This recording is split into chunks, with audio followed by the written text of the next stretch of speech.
Hello everyone out there. Once again, this is Frank. And this is Leonard. Thank you for watching the Whiskey Anonymous video podcast channel. Today we're just going to be doing a quick and dirty about how to taste whiskey. So, by the way, I want to apologize if you heard any weird noises in the background. Tonight we are doing this tasting, or I say this how to taste tutorial al fresco. So you're going to hear maybe some noises in the background, some honks and buses and so on. So forgive us on that. The great outdoors. That's right. Okay, so the first thing you do whenever you taste whiskey is you got to find the proper drinking receptacle. Yes. So what everyone has seen, you know, and what you probably have at home is this rock glass right here. Correct. And again, this is for tasting whiskey. There's nothing wrong using a rock glass for drinking whiskey. It's actually quite enjoyable. I love using them. Yeah, and because it's so readily available, it's easy. However, because if you want to taste whiskey, the one thing you want to do, part of tasting notes, is doing the nose. And when you use a rock glass such as this, you're going to use a lot of aromas because it just comes out right away. So what we recommend to do is to find something of a tulip glass, a Glencairn, a Copita, stuff like that. The most famous one, as I mentioned right now, was a Glencairn. Right here. Yep. It's a perfect glass. It is actually ideal for tasting whiskey. As you can see, it's nice and it edges in, easy to keep the aromas in. Has a nice heavy base as well, so it keeps it nice and stable. So that's one, and you have these two others. You have just like a stemless. You know, it's probably like I would say 2/3 the size of the Glencairn. So that has an option, and it's easy because you could put your hand under it. Also easy to take with you. And finally, one that we use for our own Whiskey Anonymous tasting glass is a stemmed tulip style glass. Now, this is nice and advantageous because they are not always sold as whiskey glasses. So look around. This one happened to be originally a sherry glass, but as you can see, it is very ideal for drinking whiskey. Again, easy to cup in your hand, easy to warm up whiskey. We'll talk about that later. But most importantly, it's nice and tapered to keep the flavors in.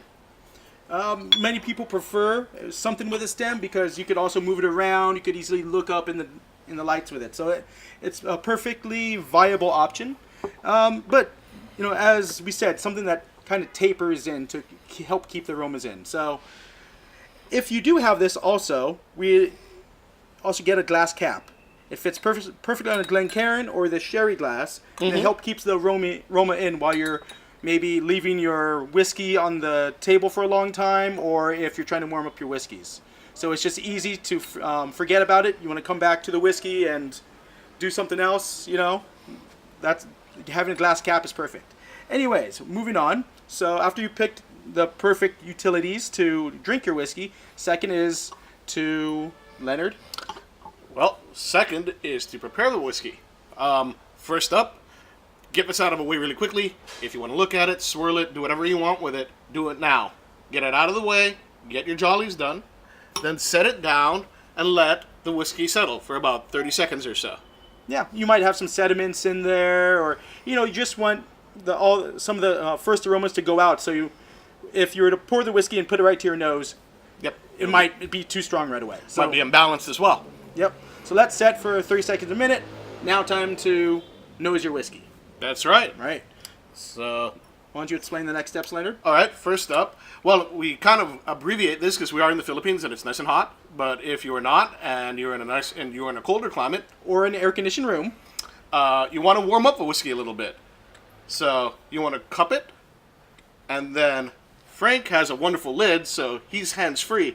This is the advantage of a lid. You have one hand to gesture or slap people. I, on the other hand, have to put my hand over my tasting glass and then kind of hold it. We hold it together. We warm it up. It warms up with body heat. After about 30 seconds or so, what you'll see is condensation at the top of your glass. Right. That means it's ready. Now, the reason why we do warm it up when it's cold is, you know, just like anything else that is cold, it numbs the nerves a bit. So it kind of numbs the flavors when it's cold. So you want to warm it up, wake it up. Some people don't believe in it.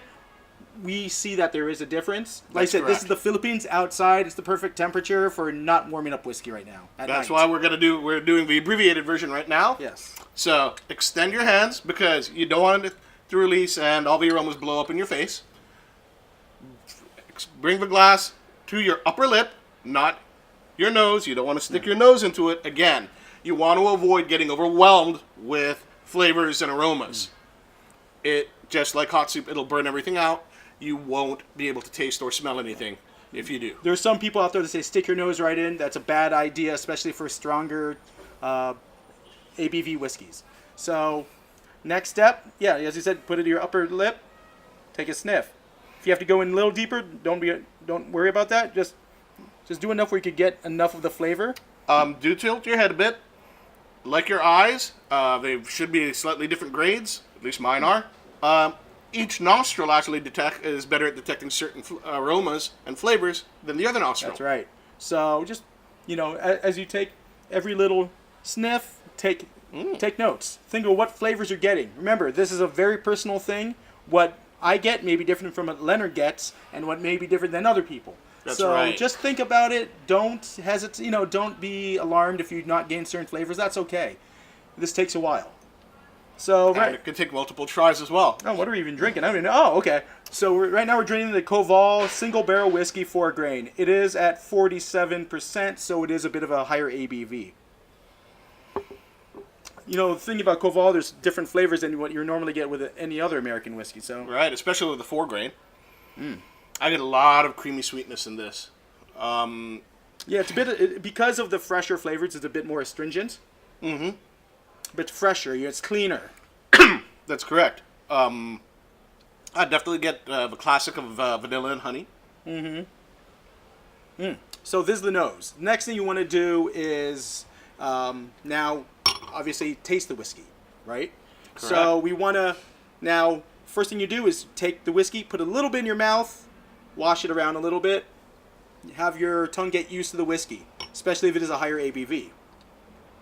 See, Leonard, he's whooshing it around, getting it all parts of his mouth, making sure his mouth is used to it.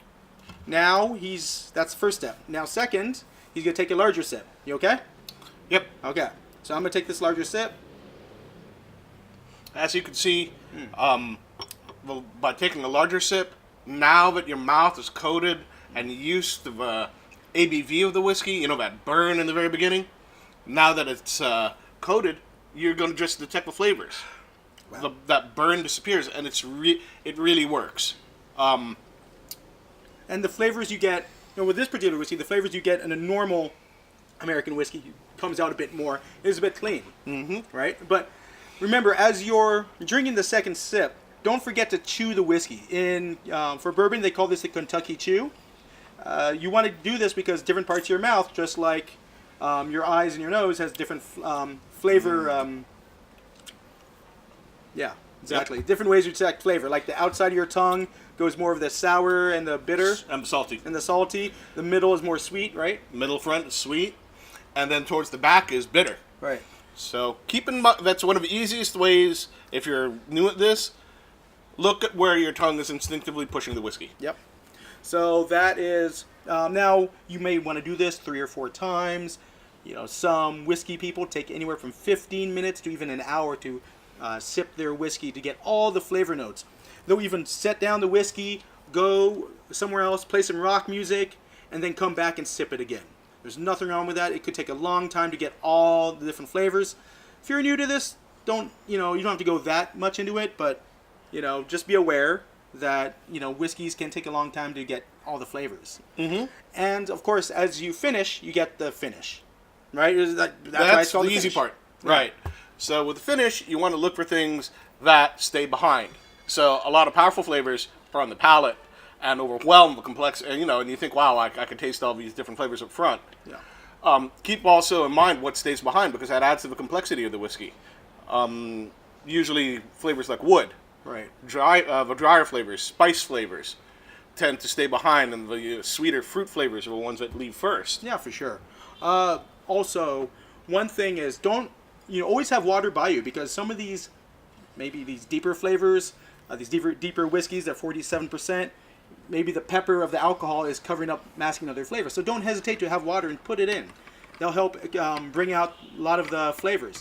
A lot of your master blenders will even water down whiskey to 20% alcohol, just to get all the flavors. So the alcohol doesn't interfere with the flavors. So myself, I'm going to add a little bit of water here.